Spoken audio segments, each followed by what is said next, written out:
سلام علیکم. من موافقی درخواست شما حضرت همینجور ویدیو کردم. اینجا گفتید که ایستگاه میشه.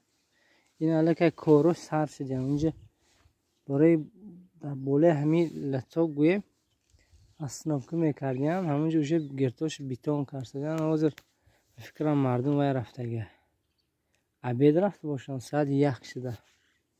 این پیش برگیتی سیبه برای محلی توتخاله اون مردم دایم اومده همینجا تگی بارناب میستن سیزان بارونگری با خدا خیری همین تشکیل کننده همین سال 2002 تولد 84 همین چیز به کله گرفتیان هم خیلی ایستگاه میساختیم و ویدیو کردگی بودم و براست داره ماشین موزیکی خبتش دارم دست همون کانال و افترس که پراب جلب کردگی بود است های من او دلیت کردم همینجور خدا خواهد ایستگاهی گفتی کنه که زمانوی میشه پیشی بگید فایز